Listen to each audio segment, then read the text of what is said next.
Hey guys, Alex from 7th Hour Films back again with JoJo's Bizarre Adventure. Last time on JoJo's Bizarre Adventure we had Dio's World Part 2, where the fight continued and Kakyoin was able to figure out the secret of the world. However, it came at the cost of his literal life. Unfortunately, Noriaki Kakyoin has died. But he was able to figure out that the secret of the world is that it can stop time.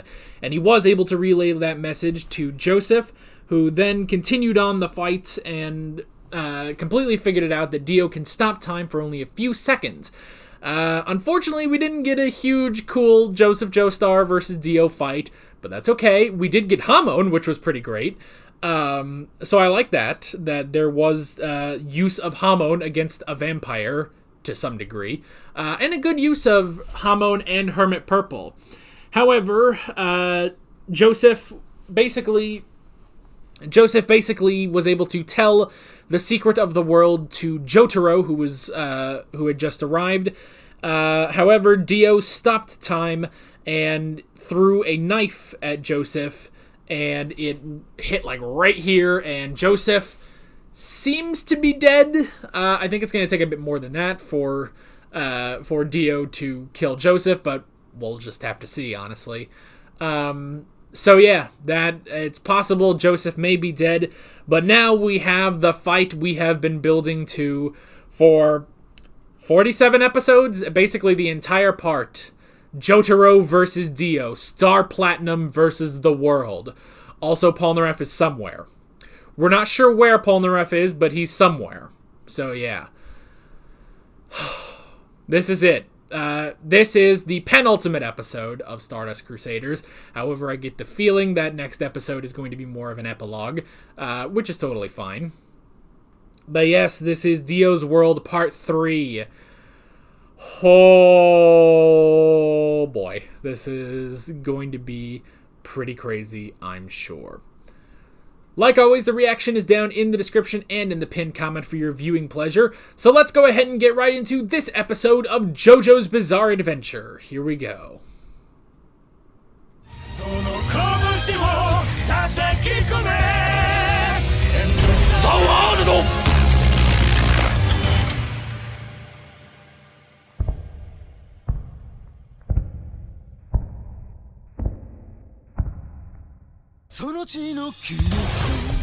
Okay.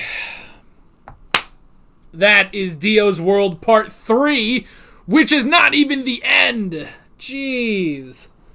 You know, after Darby the Player ran over 2 episodes, and then Cool Ice was barely 3 episodes, I was kind of thinking like, okay, well, they can't just, it's got to be a full 3 episodes for Dio, right? And I was right. But we're going on into Part 4! Technically, Part 4. I know the next episode is not called Dio's World Part 4, but we still have more to do. Next time in the Part 3 finale, we will have the final confrontation with Dio.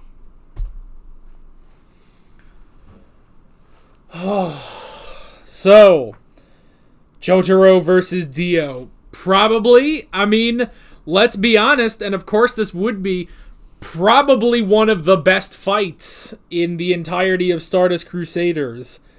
That was really good. Holy crap. Oh.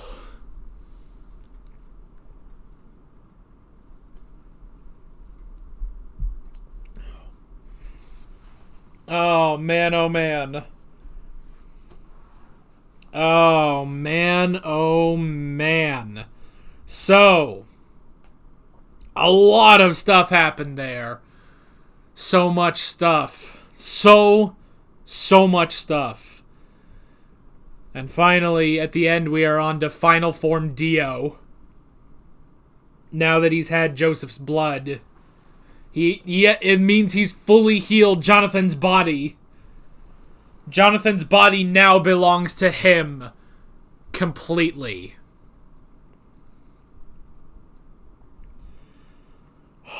Okay. That was a hell of an episode. Let's go into the notes. The first thing I wrote down, it's the same type of stand as Star Platinum. The World and Star Platinum are the same type of stand, meaning they have what seems to be near identical powers. They're both close-range stands that focus on power. And they also have the unique, somewhat unique ability to stop time. Oh, boy. So, Jotaro can also stop time. Or at the very least, he can survive in Dio's world. He can move around in Dio's world for 1 second. But that's it. Oh, boy. That is so crazy that can happen. And it makes you think, because he pretty much immediately figured that out. But, I mean, that means that when the world stops time, Jotaro has been able to see. And it was only when he started fighting Dio that he was able to start moving. Until eventually Star Platinum was able to move for 1 second. That is so interesting, you know? That's very interesting. Now, boy, does that really just pop up in this episode.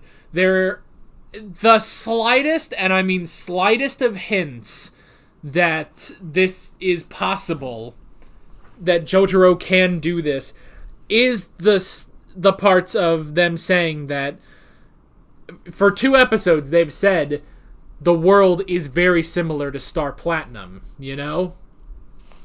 That's sort of the tip-off that this could happen. But even then, we just learned the power of the world. The fact that the world can stop time. So, it's just crazy that immediately now, Jotaro also has that power, you know? Oh, boy. Now, I love the difference of experience. Because what have I said? Like, what did I say at the beginning? I wanted a training scene, you know? Because we had a training episode with Jonathan where he and Zeppeli learned Hamon, and Jonathan was able to defeat Jack the Ripper. Then we had the training of Joseph in part 2, and he was able to beat AC/DC. So I've always sort of wanted that from part 3. But it is sort of odd, you know, what is training for Star Platinum, you know?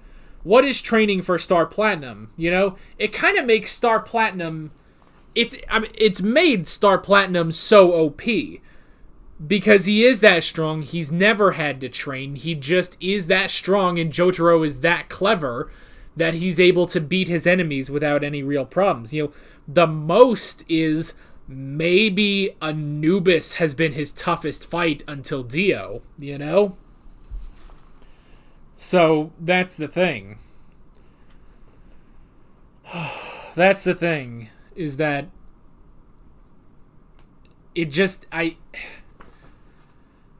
don't know. I've always wanted a training scene. And specifically, I did kind of want a training scene between Joseph and Jotaro because I wanted like a moment of bonding between grandfather and grandson, you know? So I like that they bring up the lack of experience that Jotaro has because for 6 months Dio has been training with the world. And he's been able, you know, and this is all training with a body he can only somewhat control, you know? Like he said, if Jonathan's body was fully under his control, then that would be that, you know? That would be that, and his time freeze would be even greater than it is now. But in 6 months, he's only been able to get it up to 5 seconds. Whereas He's only been able to get it up for 5 seconds. And when he started, it was only 1 second. And so when Jotaro is starting off, he's only at 1 second. And it's the difference of training, you know? And I guess maybe that's something else that's interesting, is that Dio had to train. He had to train the world. It's kind of like, when Frieza comes back, and it's like, oh, Frieza has to train now so that he can face Goku again. It's kind of like that, although, obviously, JoJo did it first. So yeah, like, that's the interesting thing, that, Dio had to train. Like, okay, the villain had to train, but the protagonist didn't. I guess that's sort of the reversal that Part 3 does now. Because in Part 1, Jonathan had to train, but Dio didn't. Dio immediately is like, I'm a vampire, I'm amazing. Ooh, look at this freezing ability I have, So there was all of that. But then, Part 2 is sort of the same way, where Joseph and Caesar have to train, but the Pillarmen don't. The Pillarmen are just that good, until eventually, Kars gets, now I'm the ultimate life form, yay. But now we have a role reversal where Dio had to train. He had to train in order to increase his time freeze. In order to stop time, he had to train. But Jotaro didn't. Jotaro didn't train until now. He's like, now I can stop time. But there is the lack of experience between there, There's the lack of experience now put between Jotaro and Dio, Which is just so crazy. So yeah, that is pretty crazy, just the role reversal, that Dio has had to train, but Jotaro hasn't. But that is now to Jotaro's deficit, basically. It's his disadvantage, because he hasn't trained. He has to be very careful with how he uses this time-stopping ability, or how he enters Dio's world, because he can only enter that for 1 second, So that is just... That is incredible. This, honestly... I was kind of sitting here thinking, like, okay, what are they going to do for Jotaro versus Dio? And it's like, well, okay, it's got to be really great. It has to be, like, one of the best fights, too, But... this is Star Platinum and the world we're talking about. Like, okay, yeah, the world has its time stop, and that's really great, and that's made it interesting against Kakyoin and Joseph. But, how does, how do you have Star Platinum, who, for all intents and purposes, is kind of one of the most basic stands? What does he do? He punches. What if one punch doesn't work? He punches a bunch. That's what Star Platinum does. But adding in that dynamic of Star Platinum being able to move through Dio's world,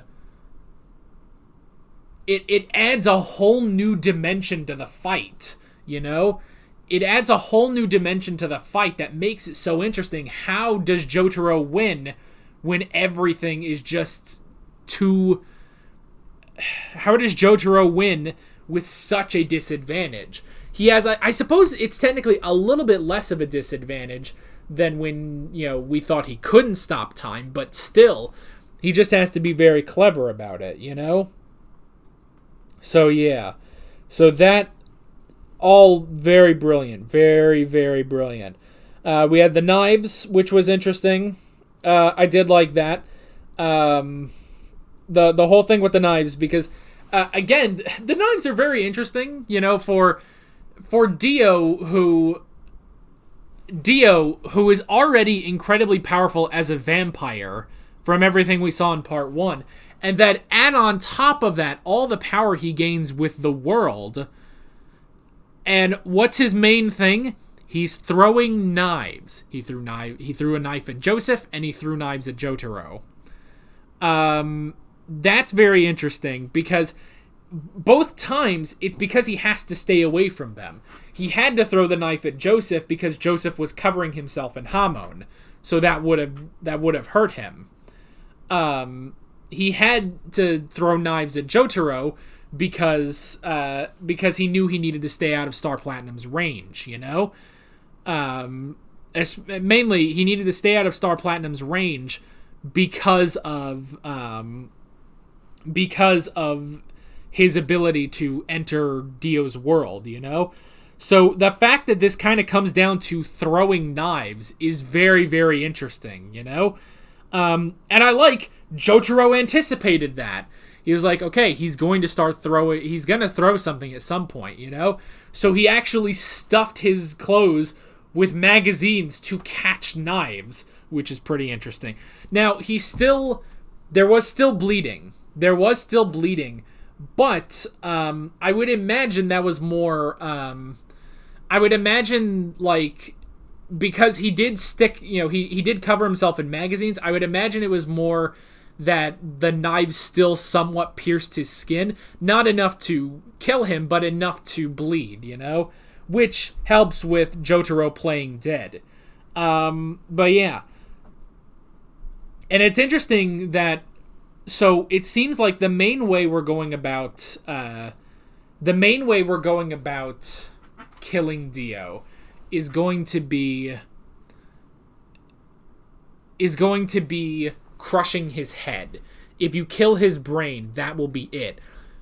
And that's true, because we've gone on with two ideas of how to kill Dio. One is Hamon, the other is destroying the world. If you destroy his stand, it should potentially kill him. Now, it's possible, because Dio is a vampire, he could survive that, but still, that is another way of destroying or killing someone, is destroying their stand.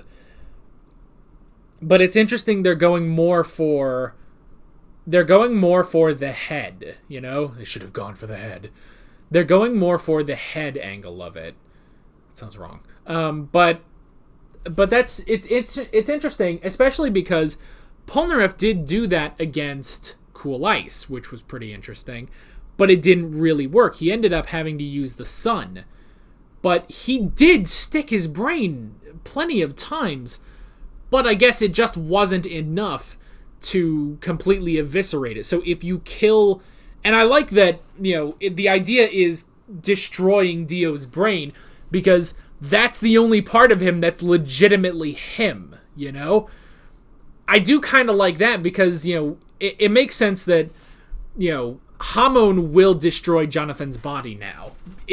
Even though he didn't fully take over until getting the blood of Joseph, that body still became vampiric, and Jonathan's body would be susceptible to Hamon.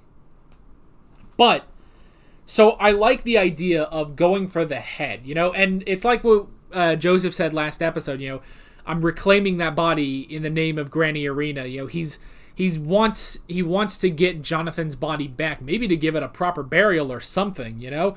But that's the thing. So I like the idea that, you know, because, you know, this is Dio with Jonathan's body, I like the idea of crush the head, get rid of Dio from Jonathan, you know? So I like that, at least.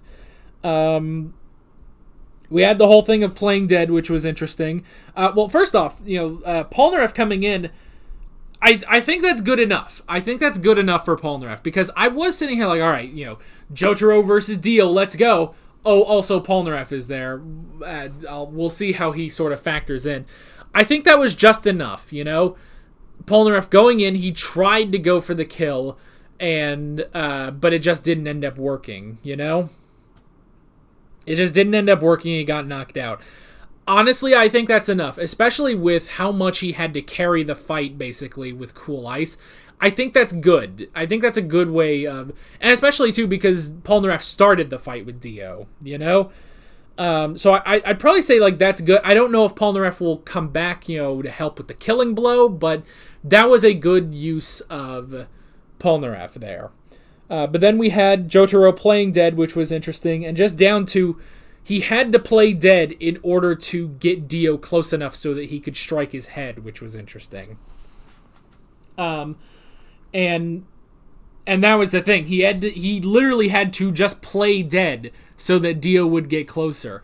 So he held his breath so that Dio wouldn't hear it, and then he actually used Star Platinum to hold his heart still, so that Dio wouldn't hear his heartbeat, which is insane.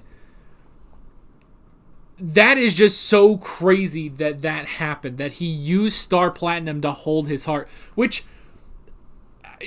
give Star Platinum some credit. Maybe MVP Star Platinum coming in and doing all this crazy stuff, for Jotaro. And I know it's Jotaro using Star Platinum to do that stuff, but the fact that's a very clever use of a stand, Like, that is just so brilliant. A brilliant use of a stand, basically.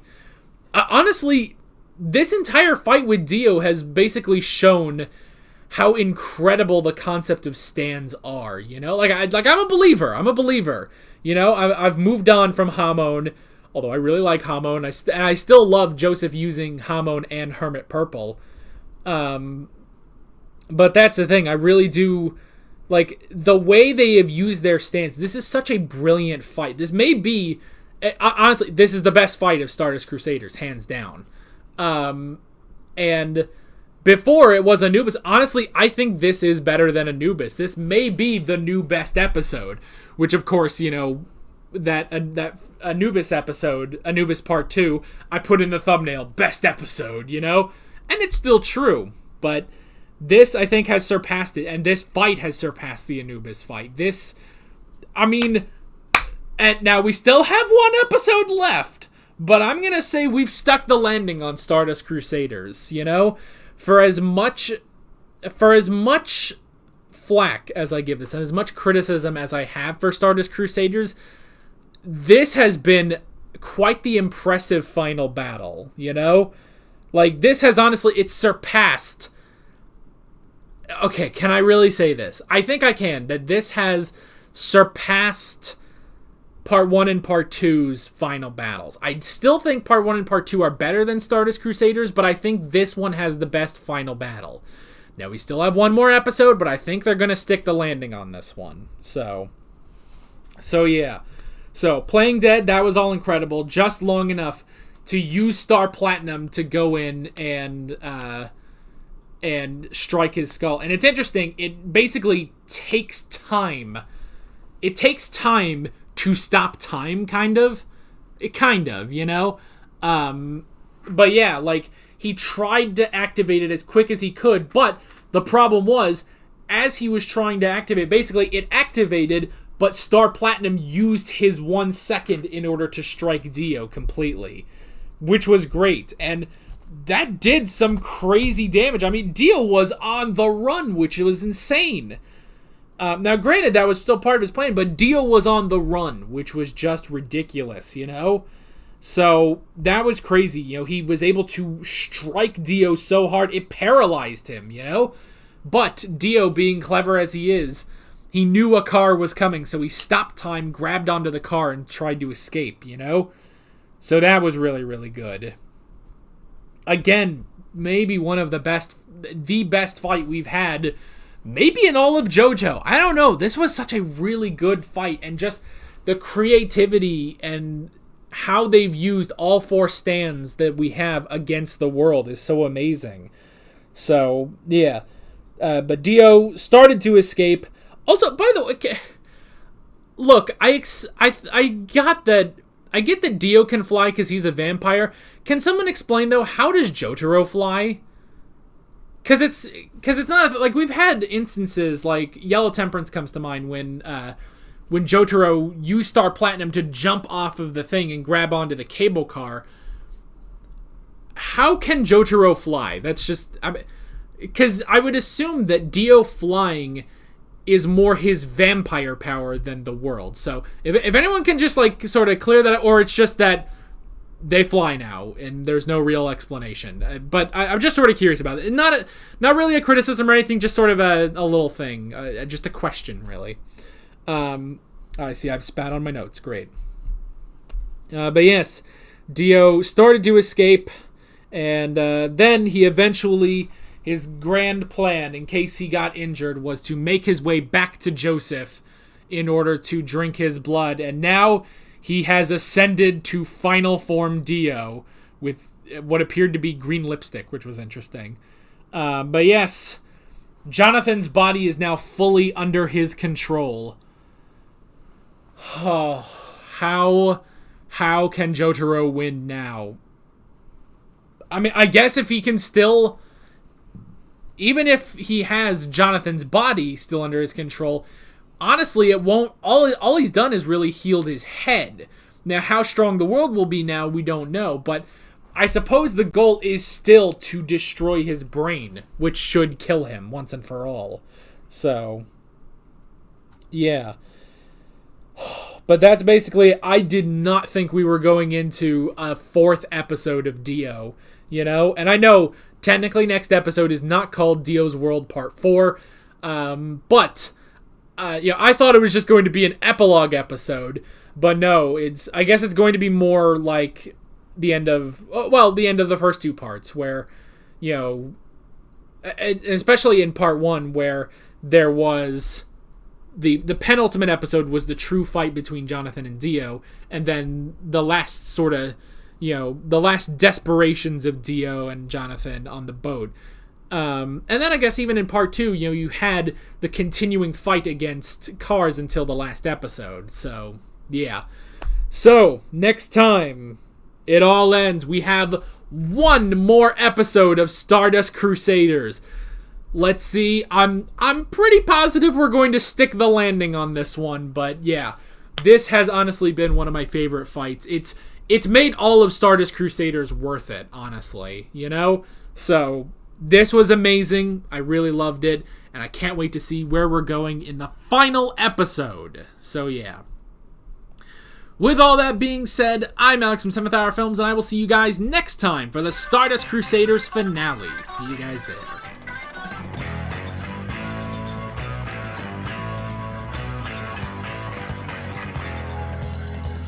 Alright guys, thanks for watching this video. There's a bunch of links on screen if you want to go click around to any of those. There's a playlist for all my JoJo's Bizarre Adventure reactions. There's also another video on screen you can go check out if you want more stuff from me. There's a subscribe button and a Patreon button, as well as other links in the description if you want to go check out any of those. See you guys next time.